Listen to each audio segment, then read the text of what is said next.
Thank you all so much for the opportunity to be here. It's great to be able to share what's happening with Caracara and kind of give you the master vision that we're working on. Thank you so much for the wonderful introduction. Yes, sorry. Of course, sorry. Yes, of course. So it's a pleasure to be here, and thank you so much for the opportunity. I really appreciate it, and thanks for the great introduction. It's wonderful. I can actually skip through this slide because that was my intro, so thank you. So to explain, Cdcb is Come Dream, Come Build. You might have also known it as Community Development Corporation of Brownsville. The entity is a nonprofit that works within the housing industry to help low-income families get first-time homes. So Cdcb was awarded the grant that is funded for my position. Originally, you might have known that Rails to Trails was involved in managing this position out of Washington, D.C., and eventually they wanted it to be a local entity, so that's why Cdcb ended up taking on this specific role to manage my position. Give you a little background on Cdcb. Did work with the Caracara Trails on a construction capacity for the Belden Trail. They were a general contractor, and they worked with BC Workshop as the designer, and they also helped raise funds, about $50,000 from the Ford Foundation for that specific trail. So they had pre-existing relationships there, and they also work with Valley Baptist Legacy, who is the grant provider. And so that's how I came to be, because they were looking for somebody to help be the liaison on the ground to help bring the municipalities together. So the Caracara Trails might otherwise be known as the Rio Grande Valley Active Transportation and Tourism Plan. It's been going on since 2012. This idea has been in the works for a long time, and many different entities, many municipalities within Cameron County have been working together to bring this vision. It's basically a master plan of 428 miles of interconnecting trails, hike and bike, multi-use, paddling trails, bicycling trails, all different types, non-motorized transportation within the Cameron County currently. I'm working with the RGVNPO to eventually have that extend at Hidalgo as well, specifically on the US bike trails. So here's a list of the existing advisory committee and the 11 municipalities, as well as Cameron County, RGVNPO, the LRGV Development Council, UT School of Public Health, Texas Park and Wildlife, National Park Service, US Fish and Wildlife Service, and I'm currently working to bring in an international organization, business or economic organization, health organization, as well as ecotourism organization to help continue to build the coalition. So I'm also looking at the smaller entities that are not part of it. So like Primera, La Feria, those are also entities within Cameron County that I'd like to bring into the coalition, and we're slowly working to bring them in as a member, as part of the committee. So the regional goals are to generate economic opportunities throughout the Cameron County, diversify the local tourism market, link Cameron County communities, create a regional bicycle and pedestrian network, as well as promote healthy lifestyles for the lower Rio Grande Valley, as we all know, has high percentage of diabetes, obesity, hypertension, and we want to be able to get people out and being active and engaged. Focusing more on active tourism, looking at the existing trail networks. Here's just kind of a snapshot example of some networks that we're researching and kind of studying that are outside of Texas. And here's an example of the Great Allegheny Passage in Pennsylvania and Maryland.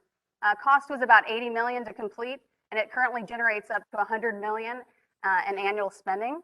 And so then looking at the Silver Comet Trail in Georgia, generates $120 million in annual spending, and it's supporting currently 1,300 jobs. On Washington and Old Dominion Trail in Virginia, spending by non-local contributes to approximately 1.8 million annual economic output. So this is just kind of a snapshot of looking at what trail networks help to generate and develop within our economy. Looking specifically at bicycle tourists, the Pikes Peak area, including Colorado Springs, bicycle tourism is $23 million per year. up to 270% return on their investment of building out the infrastructure. Looking at Oregon State, $400 million in economic annually. Le Route Verde in Quebec, Canada. It shows that bicycle tourists spend on average $214 per day, and that's 6% more than the typical tourist. So really targeting active tourism and focusing also on bicyclists. Then we're thinking of other areas that we have, which is paddling. We have a lot of waterways that we can really tap into. So looking at Pennsylvania's water trails, you see here visitors annually generate 731,000 in economic output. Kickapoo River in rural southwest Wisconsin, people canoeing and kayaking spend on average $1.2 million a year. North Carolina's Coastal Plains water trail system, paddling tourists contribute $55.14 million in economic impact. So recognizing that all these different trail networks on a nationwide, are making this kind of return on investment, it seems wise for us to look at our natural resources and see how we could, build out our network. Right now, to start this process is looking at infrastructure. What do we have? What can we start with?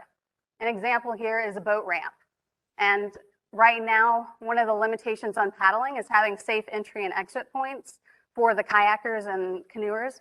So looking at, could we expand and say, could we make a multi-use facilities, a place that the boaters and the fishermen could come in, but also have a safe zone for kayaking and getting canoes into the water.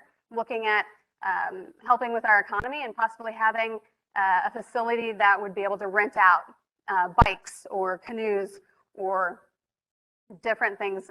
So here's an example of how we could create a simple infrastructure specifically for our waterways and focusing in on paddling trails. A lot of the spaces that we're looking at, we might be existing drainage ditches and canals because we have access to that land. It's not private, so we don't have to get easement. Here on the edge of a ditch or a canal is a perfect spot. It's a high zone, so you have less water issues when it comes to drainage. And so looking at implementing multi-use trails along the drainage canals and the ditches, as well as these go straight in between the different municipalities. So it's a straight shoot to connect and interconnect our municipalities within Cameron County. Existing green spaces that are just out there and we can tap into this. Here's an example where we could use it for a scenic overlook where you could have birding opportunities, cyclists, a stopping point where you can have kiosk information that talks about the history or elements that are happening within the community. Trailheads, creating spaces that are safe for entry and exit, for parking, for a shade structure, water fountains, information kiosks, bicycle parking, and building out that infrastructure would be at beginning and end points of different trails. Here's an existing trail as well that you might see within the current Laguna Esposa refuge. And the idea is recognizing this is a very environmentally sensitive area, but working with the refuge to understand what we could and potentially creating at certain points a shade structure or a spot where you could stop and look out and observe and engage and be able to photograph and view the wildlife and the birding. Because currently, some of these areas are not accessible, and currently it's not accessible to automobiles. So trying to find a way that we can bring the community to be able to access the beauty and the opportunity without having to bring in automobiles and creating a path. How do we do that? And my position is to start creating working groups. So I'm beginning to build out the coalition.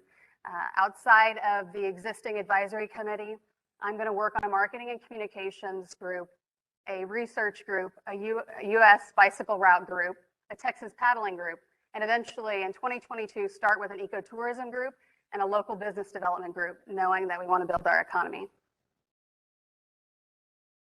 So here's a little bit more detailed information about the marketing and communications group. What would that include? Developing a communications plan, strategizing and advertising, promoting, marketing, communicating, building campaigns, developing website to have interactive maps, and eventually into phone apps. Historic research to help promote the trails and the rich history of the region. Beautification such as native plantings, art, installation opportunities, and collaboration with community members. Develop toolkits looking at signage standards and guidelines, eventually maybe even merchandise such as helmets, water bottles. The research working group would be looking at the health-related research in partnership with UT School of Public Health, permanent counter data collection, grants and funding opportunities, determine cost estimates for trail segments currently, and incorporate into Caracara Trails geospatial database. The US Bicycle Route Working Group is going to be working with the RGVMPO and soliciting TxDOT and AASHTO's approval to submit US Bicycle Route applications for designation of US Bicycle Route 55 and US Bicycle Route 255. Texas Paddling Working Groups would be looking at inventory existing infrastructure, upcoming and potential paddling trail launch sites, collecting examples of launch site best practices, amenities and signage, identify public lands along proposed Caracara Trails paddling route. When we talk about data collection, permanent counters is the current thing that we're focusing on. Just now, in the past August 30th through September 3rd, Texas A&M Transportation Institute came and did a training, and these locations, these trails, had these counters installed thanks to Valley Baptist legacy. And so what that allows us to do is collect data and be able to use that information to understand how the trails are used, who's using them, is it for recreational, is it for commute, which way are they going, is it a bicycle, is it a pedestrian, a family. And so with that data, here's photographs of the installation process and the training that happened the week of August 30th over on the Haven, Resaca, and San Benito. With this information, we can basically be able to go after bigger federal grants and funding. As county, as a larger group, we can go after the bigger funds. And so being able to record this information and have access to it and being able to use it from all different, everybody having access to it and having an open platform of information. And here you'll see where they cut into the asphalt, and that's where it's able to do sensors and track the directional use of the people traveling through the trails. So the Catalyst projects that you see here that are highlighted in a brighter red, blue, purple, a deeper blue, and a yellow, these are the projects we're currently focusing on. The reason being is we're trying to have the biggest impact on connecting certain municipalities and really focusing in on not just multi-use trail, but also the paddling trails and the longer stretch on the cycling trails as well. So currently, the Bahia Grande is under feasibility with the Federal Highway Association and FHWA. And I'm working with them to basically gain information from the public. So if you go onto the website right now, caracaratrails.org, trails/Bahia Grande, there's an interactive map, and we're asking everyone to please go and drop commentary. But this is a 21.5-mile off-road trail going through where it begins is the top of the current historic battlefield trail, and it'll cut the Palo Alto, Atascosa Refuge, and it will eventually connect Brownsville to Los Fresnos, to Laguna Vista, to Laguna Heights, to Port Isabel. So it will be one of our largest interconnecting trail opportunities. Right now, it's being studied for environmental elements. We have to be sensitive to this being a refuge, and there's elements such as light pollution, and this might be closed at certain hours because we don't want to have issues with the animals not being able to cross or being disturbed. So it might only be open to the public at certain times. There's elements like certain points might be too low at certain times of the year because of our rain issues, and we have to take that into consideration. So this space, because it's so sensitive, is being studied to understand what we can and can't do, and working around that and trying to see what's feasible. So September 16th through September 18th, the FHWA team came and we did 4 open houses with the partners that currently surround the Bahia Grande to show them the proposed trail and the proposed ideas and get constructive feedback to try to understand what their concerns are or any comments or thoughts that they had within the process of kind of like planning out this specific 21-mile trail. We also did public open houses at 7th and Park Bike Shop. We did pop-ups and open houses with Brownsville's Farmers Market and then Brownsville Cyclobia as well. What I've been doing the last 3 months is starting to put all the information together to try to create a website that all this information is easily accessible in one location. So you as a resident or as a tourist saying, how do I find the trail network? How do I find what's available? Eventually, you would have all the trails mapped and have overlays. So as a resident, you might want to know, where's my school? Where's my library? Where's my local park? As a tourist, you might want to know, where's the bathroom? Where's a coffee shop? Where can I lock my bike up? Where's bike-friendly businesses and things like that? And so having a map that can kind of be tailored to the end user and eventually going into being an on-phone application that while you're out on the trail, you can use it and not have to be at your desk, a laptop. Within this website, we'd like to build out a calendar and letting you know of all the activities that are happening across municipalities, as well as blog opportunities and interconnecting the social channels and really using this as a platform to eventually go toward attracting ecotourism and marketing to the broader audience outside of the current region. So I've been working on building out the social channels. Please follow us if you're on Facebook or Twitter or Instagram. Basically just highlighting the amazing resources that we have down here and really encouraging constructive feedback, because this is something that we want to, but it's not, we don't have the answers. And so it's really trying to engage with all the community members and get their input and have their participation. I'm also working on workshops that would be Saturday workshops that would start to engage the communities.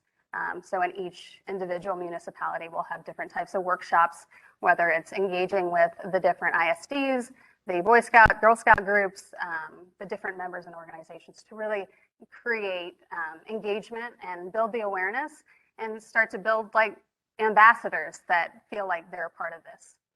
And so I'm open to questions.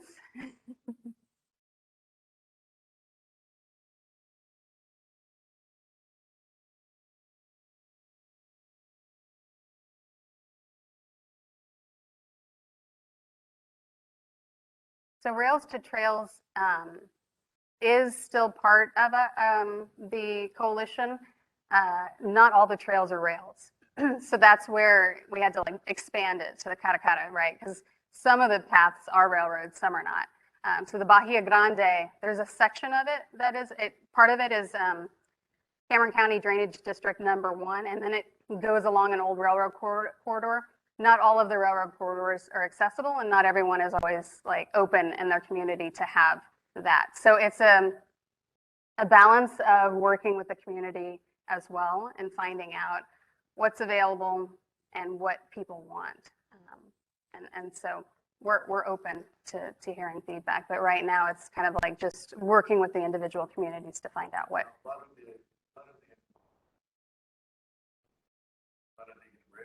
Yeah.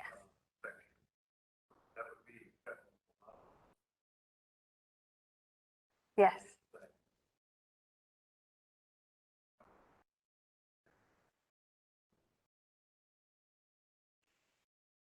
That's good. Thank you. Thank you. Making a note on that one.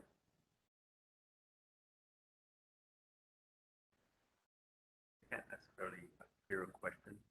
I see. So repeat the question. Okay. Yeah, definitely. Do we have any questions in the chat channel or online?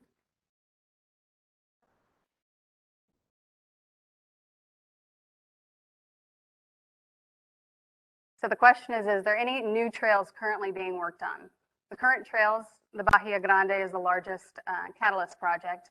The West Rail in Brownsville is currently being worked on. And the Los Fresnos Connect, so from the top, the historic battlefield trail to Los Fresnos is basically the extension there, is currently being worked on as well. Primera just did a trail. They're trying to connect to Combs. And so a lot of it is about funding, right? And so it's about finding the funding. But that's why you'll see a trail takes 3 to 5 years is getting that funding established. And so in a long-term projection, the whole master network could easily take 10 to 20 years, depending upon how fast we get people moving. Part of my initiative as well is to look at private funding outside of the traditional federal and funding and grants that we've been going after.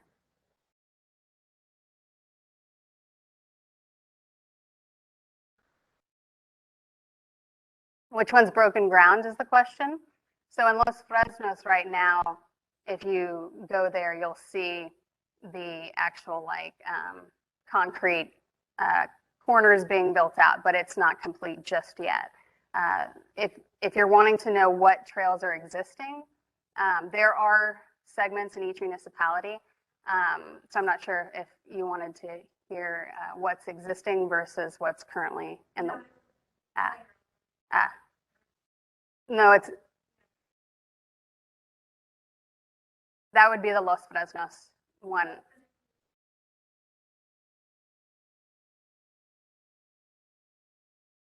The top of the point where it ends right at the historic battlefield near the Palo Alto part, it will continue all the way to Los Fresnos, and there's a loop around Los Fresnos. Yeah.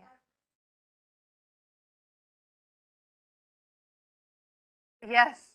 Yeah, and so Brownsville to Los Fresnos connect, and then the Bahia Grande would stem off of that and eventually hit toward, I don't know if you've seen the South Texas Ecotourism Center is a beautiful spot that it's going to connect to.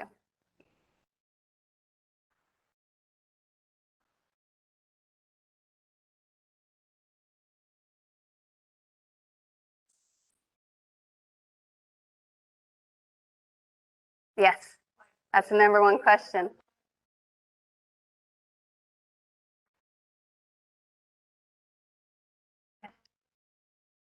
That's what I said when I first came. I'd say the exact same. I said you can always look at the future, but if you're not looking back at the past, then it's very hard to market the whole network. Yeah.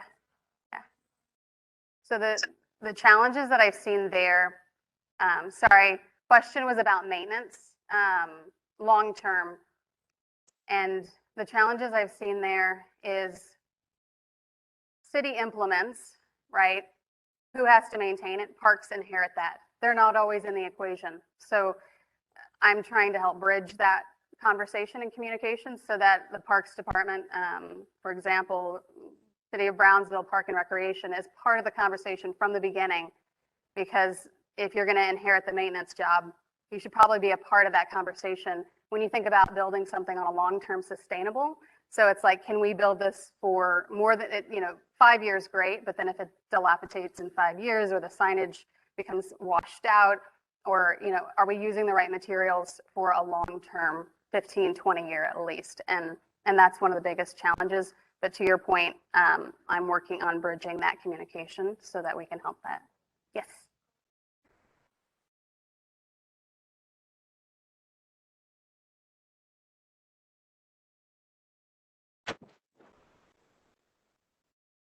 The cost on maintenance? Okay.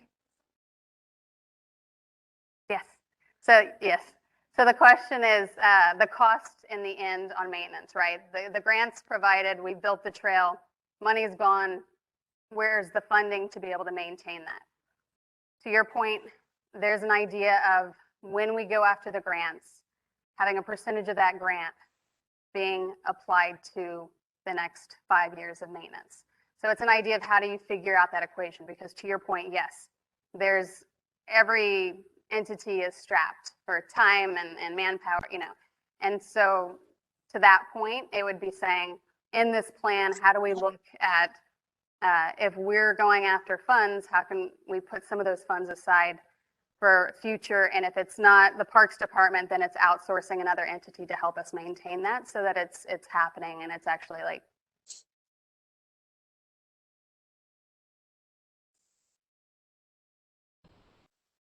Nice. Yeah.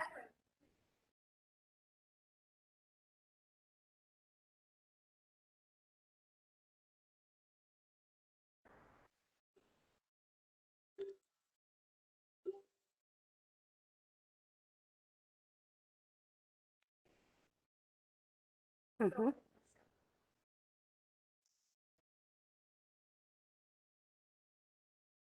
Yes, and that is a big question mark. An example with looking at the Bahia Grande. So the question was maintenance when it passes a city zone, right? We're crossing from one city to another city, and who has that responsibility of maintenance? In this equation, we've been noticing this specifically with Bahia Grande because it goes through the parks to Laguna Atascosa Refuge. And they're saying, we don't have the manpower, the funding to do that. The reality as a refuge, they have to be a part of that, because if you just bring in any maintenance crew and they mess up some habitat, then we've got another issue on our hands, right?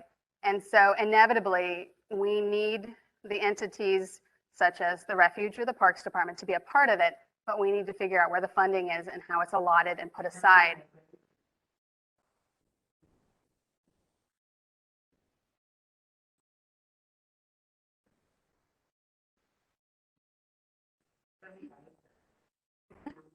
Sorry about that. But to your point, that is part of the study that we're looking at. That's part of evaluating that, because again, it doesn't help to build it and then just let it deteriorate and not show that you care about it. And so, you know, that is being considered. So thank you for that question. It's a good one. Sorry. Yes.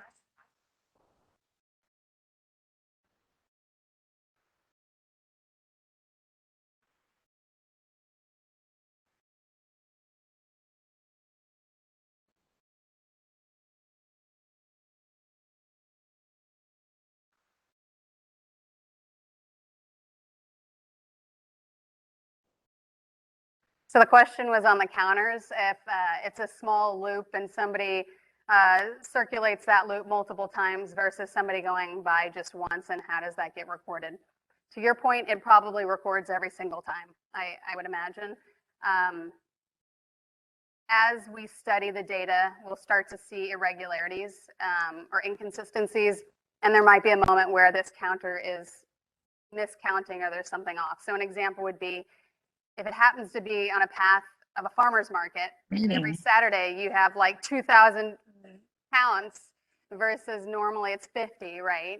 So those need to be taken into consideration, and it would be analyzing it. Another would be, does it record a pack of javelinas going by, and all of a sudden you've got certain times of the year, you know, like at 3 a.m., like the massive numbers. So yes, I think we have to like look at the research and look at the data and kind of like evaluate that. So yes, it's not completely foolproof, but it's starting somewhere.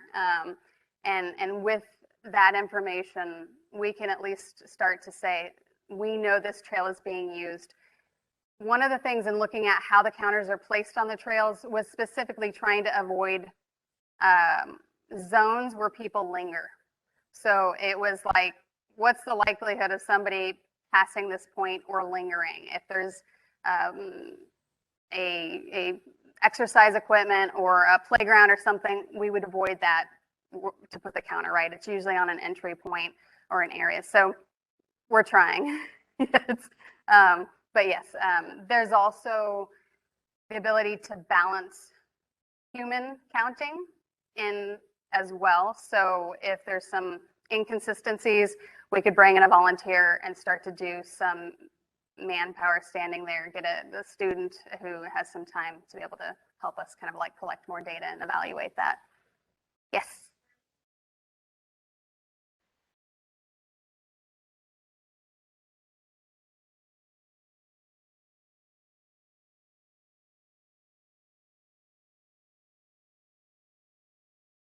So there's a question about, do we have any counts or information related to people who put their bike on the bus? To your point, that's a great point, because when you're thinking about commuting, or I want to go to the island, but how do I get there right now? There's a gap in the trail. So I know some are looking at that. I know Brownsville, they're currently working on their master sidewalk plan. And with the West Rail, they're looking at that. They're looking at where is the bus station in alignment with this. So Brownsville, having been kind of the beginning municipality to have started, we're looking at a lot of examples and trying to use those examples to then take to the other municipalities and kind of encourage, hey, look, we've learned this from, and it is important to understand the commuters and where those gaps are, to make sure that they're able to get, from different points that don't currently have the right trail connect there.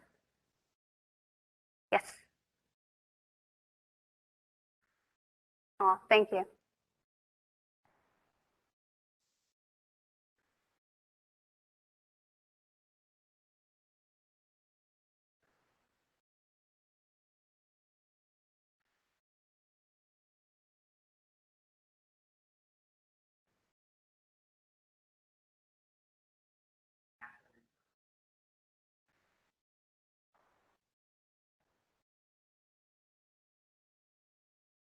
So the question is looking at natural resource impacts or environmental impacts.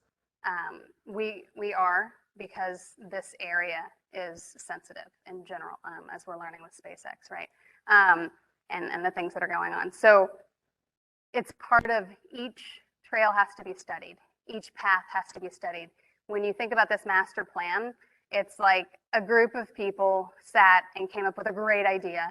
But then when you actually get your feet on the ground and walk it, that's when the real studying is happening, right? So when the federal highways team was here, they were like, who drew this path? And I said, probably somebody in an office looking at a GIS map, right? Because they said, here's a drainage district, this makes sense. So we do need to consider the environmental elements and looking at things such as talking to Texas Master Naturalists and saying, what is missing in native planting when you look at erosion on the waterways edges, or really considering one of our biggest resources is the wildlife and the birding, and how are we really building that out?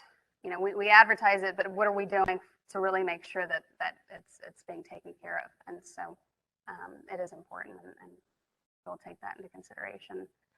And I encourage you all to go to our interactive map and drop those questions in, because it highlights further how important it is to hear all of these concerns. And thank you.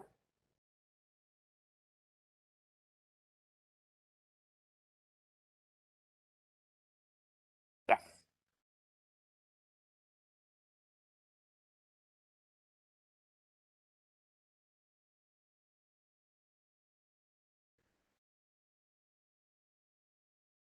So Hugh Ramsey to Dixieland is the question. It is in the works. When you ask when, that's the challenge, right? Is it a year? Is it 2 years? That there are plans. I have not seen the construction take off just yet. And so to your point, yes, it might be a year or two till it's complete. That's always the hardest part. When I do these, because I've been doing a lot of events too.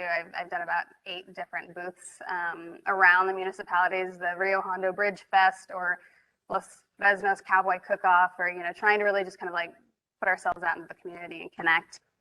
It's always, but when is it going to be built? And it's like, well, the more enthusiasm and excitement we show the city commissioners and the city managers, hey, we want this, make it happen, the faster we can probably move, if we have the community's voice and helping to encourage and push that.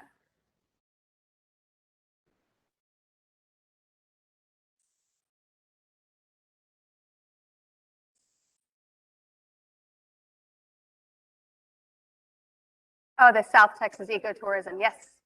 Yeah, South Texas Ecotourism.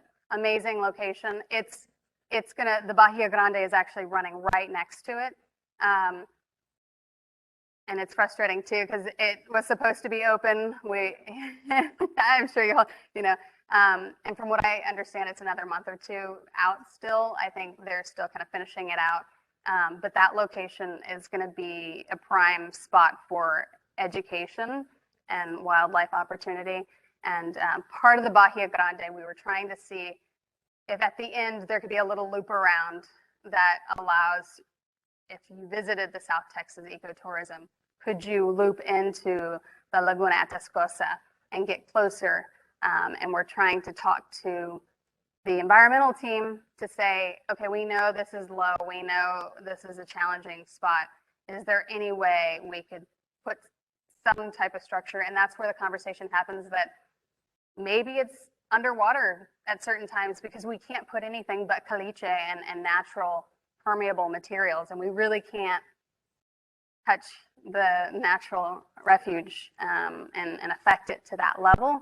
And we can't put in mileage markers. So you just know that that loop is kind of a raw, natural trail. And so that's something that we have to be very sensitive to in certain areas. And we just have to basically communicate that if you're going this route, it's going to be 2 miles without a water fountain. So hope you've got your hydration pack.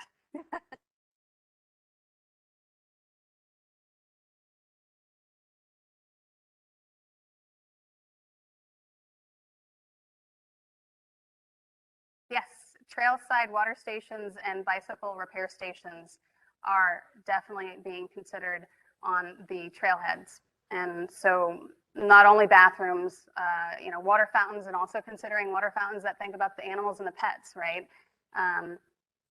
Bicycle repair stations, as well as if you wanted to lock your bike up and, I don't know, go have a picnic or something. So shade structures, all of these things are important to consider. And so any feedback, we have an email also on the website that you can write to, I believe, Bahia Grande at caracaratrails.org.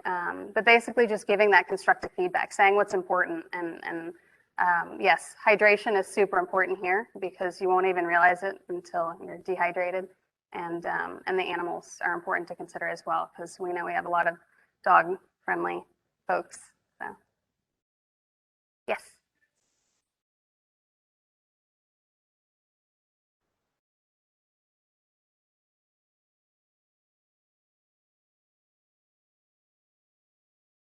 For the Bahia Grande, is it going, any portion of it going to be paved, or is it strictly kind of natural?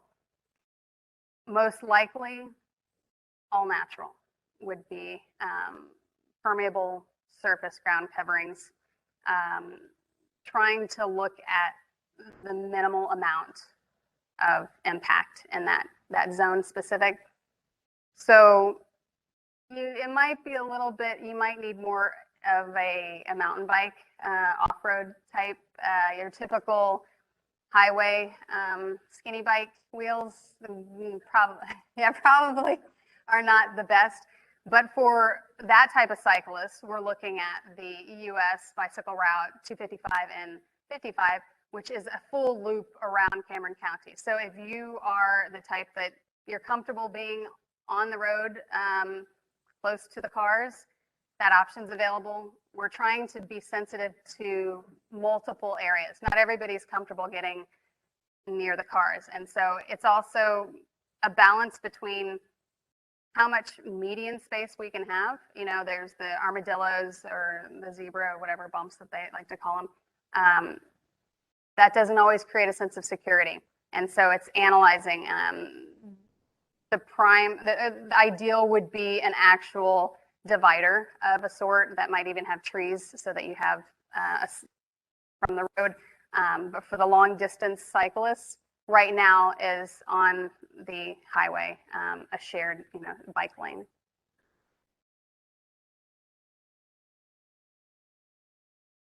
Yeah.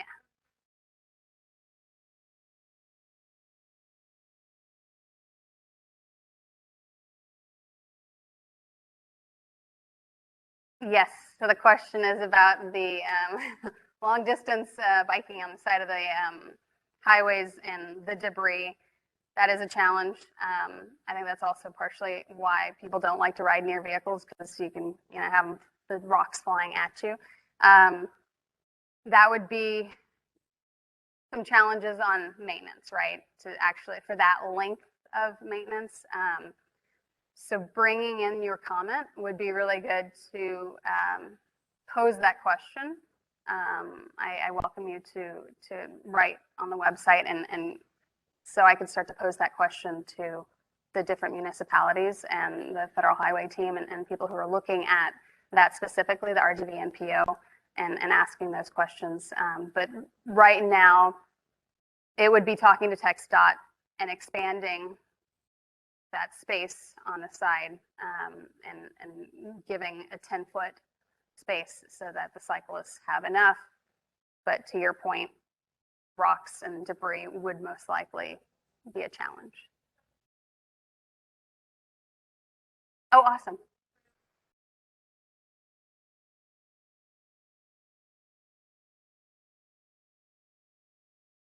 Yes.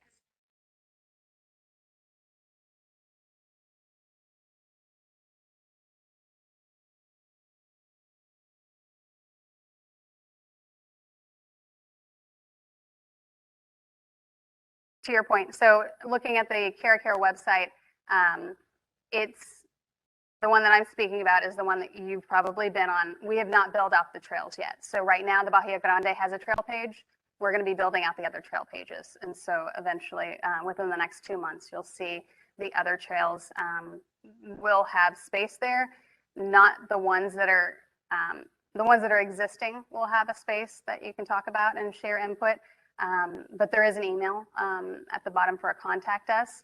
And so you can definitely write to us and give us that feedback. And so that way we can make sure to take it into consideration in future plans. Yeah, no, thank you.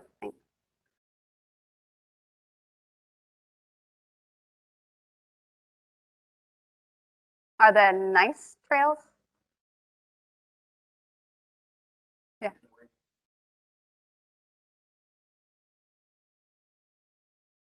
Yes.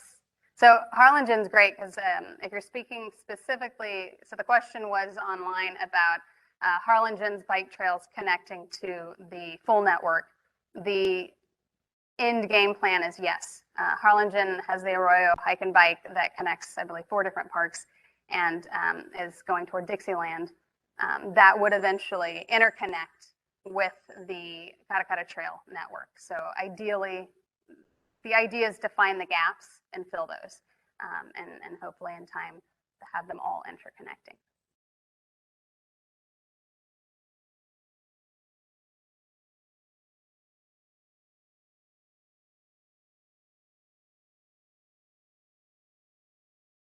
To date, who are the major funders?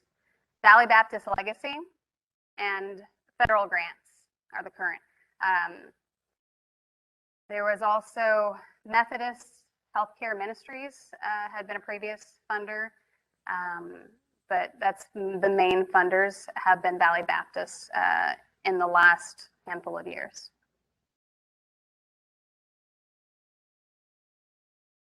Yes, could volunteers help on the maintenance and working on the trails? Definitely.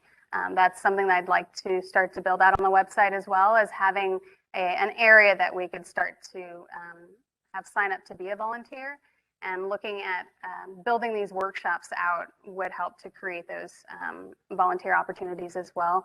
But that is a perfect point in regards to touching what you were saying regarding maintenance issues and what you were saying in regards to rocks and debris, because finding the gaps of in between the cities where we potentially got challenges, where who's maintaining this and how do we make sure it's maintained.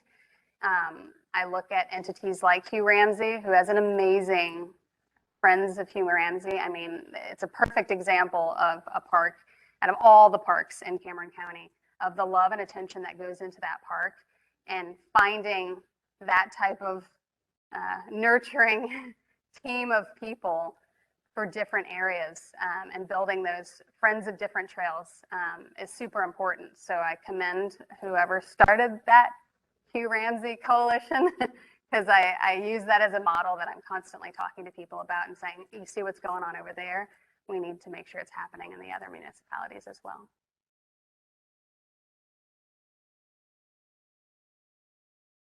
Yes.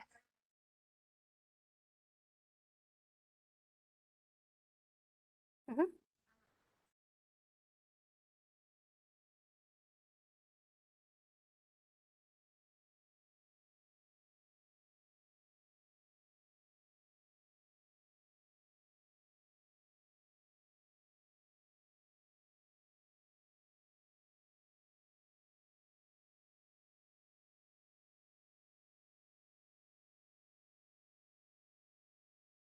Thank you. I'm glad.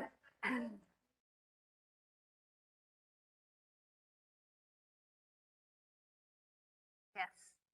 So thank you. I'm glad you brought that up in the BPAC meeting because it is super important. It's one of the elements that I keep bringing up. What ends up happening is it's considered an extra cost, right? So they build it and then it's not technically finished out.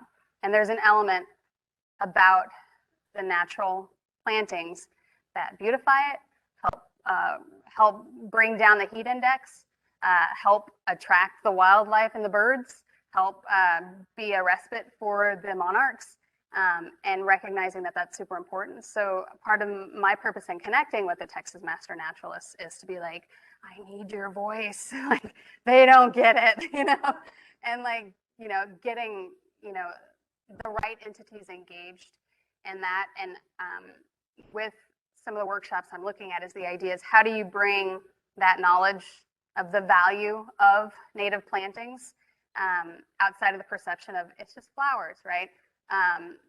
To the other audience that is, managing the budget and seeing that there's a value there, and also bringing in the community members to actually have a part of it, to have the schools or, like the residents of that specific neighborhood be a part of it. Like they can come in and help plant and say, hey, I actually put my hands in the soil and I helped build this butterfly garden out, and I was a part of it, and creating that cross bridge between the community members and the Texas Master Naturalists or any entity interested in bringing the wildlife and the plants. Because when you talk about really marketing the experience and creating the experience of what is it that I'm walking down this path, just having two stripes on the ground and dry and sun beating, like it's not a pleasant experience. So we gotta build it out. We gotta create more. We gotta create destination points and attractions, and what is that feeling when you're out there, and what are you walking to, and is there a shade structure? Is there a water fountain? Is there a beautiful butterfly garden that I can travel through when it's that time of year, but also recognizing like the waterways, like there's certain plantings that can help with erosion issues, and we might not be considering those types of things. So yeah, definitely it's important. So thank you for bringing that up to BPAC. Yes, thank you. I appreciate it. Thank you so much. Okay. Thank you so much for presenting. And we have been chatting as to how we might be able to help adopting a place that we can plant things. Maybe we're a source for wildflowers so that we can help them, other communities plant it, or engage the community, help her engage the community so that they can take ownership of parts of these trails. All these different things, I think, thankfully, they become opportunities for us to help with as well. And hopefully you live somewhere close to one of these trails that each location might have a member of our chapter that wants to do that. And we already have a lot of work that we put into different parks and everywhere. It'd be great to have a trail that's near our home, and we have this vested interest and get to meet our community there. So thank you. Thank you very much.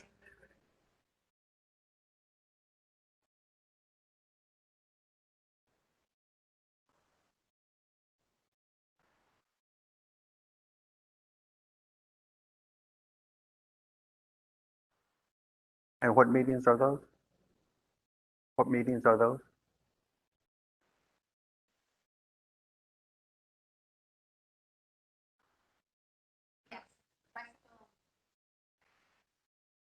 If you'll text that or email that to me, I'll put it on our Facebook for everybody to know about those meetings, and perhaps more folks can go out there and, like you said, give their voice. Okay, so monthly meeting.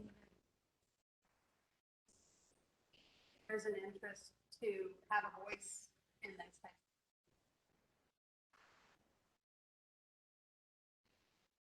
We would like to have.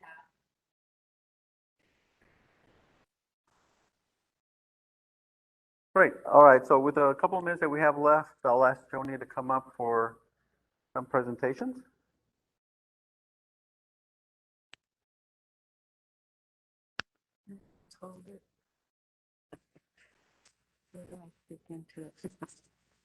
Okay, I just have a few awards to hand out this evening.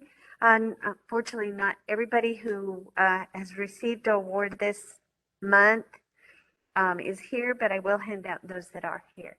So first and foremost, I would like to give a $1,000 award to Paul Cardilli. He's earned 1,000 hours. And afterwards, let me fill in the date that I awarded it. Okay, yeah. And I have gone to the trouble of putting these little cards because I know for myself when I've received awards, I always forget when I received it. So that's why I've gone to the trouble of putting these little cards. So I'd like to write the date on there. Next is 500 hours. This woman has just been amazing. She just recently got her 250-hour award, and now 500-hour award. She just graduated last April, so she's just tugging along. Susan Upton. Susan couldn't be here this evening, but she's asked me to turn it over to Alicia. Great. If you would please give it to her. And I'll write the date on that card as well, so she can have that for her file. And then the last two, actually, I'll be handing, it goes to the same person. This individual was with our chapter, then went to South Texas.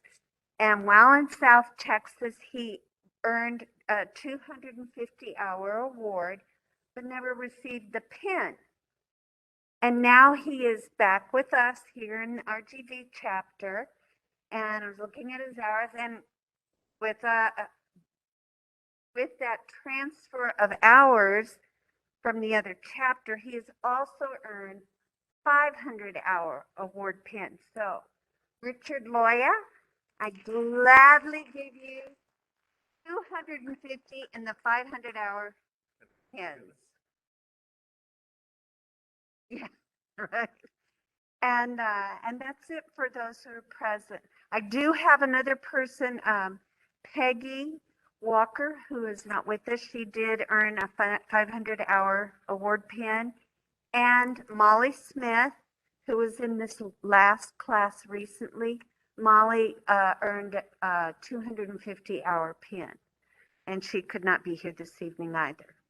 So congratulations to everyone.